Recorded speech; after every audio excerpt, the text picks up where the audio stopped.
انا ماما هيرو بتروح تزعق للمدرس.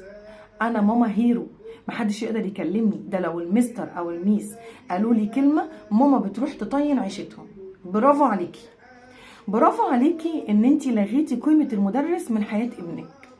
برافو عليكي ان انتي خليتي ابنك ما يحترمش المدرس وما يعملهوش قيمه، ولما يديله اي واجبات او ان هو يكلمه او اتلغت قيمه المدرس من حياه ابنك بسببك. ابنك لما بيجي يشتكي لك او بنتك لما بتيجي تشتكي لك من المدرس، ما رحتيش حتى للمدرس سالتي هو ابني عمل كده ليه، او ابني قال كده ليه، او ايه اللي حصل. لا، انت رحتي واتكلمتي مع المدرس باسلوب عنيف جدا قدام ابنك، لغيتي قيمه المدرس. اولا انت اللي خسرانه، لان المدرس ده اب تاني، ام تانية.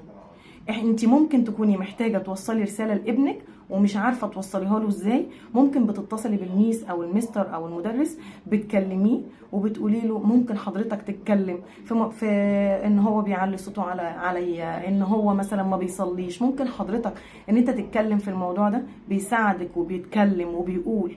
بل بالعكس، ممكن ابنك او بنتك بتسمع النصيحه من المدرس اكتر ما بتسمعها منك. وكلنا ما ننكرش ان المدرس دور كبير جدا في حياتنا.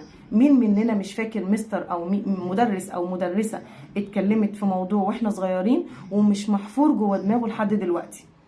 مين مننا مش فاكر مدرس او مدرسة من واحنا صغيرين كلمنا وقال لنا معلومة والمعلومة دي مش موجودة معانا لحد دلوقتي؟ لما انت هتفقدي قيمة المدرس وهتفقدي قيمة يعني أهمية المدرس في حياتك قبل حياة ابنك، انت الخسرانة. لو انت علمتي ابنك ان المدرس ده ملهوش قيمة، صدقيني انت اللي خسرانة.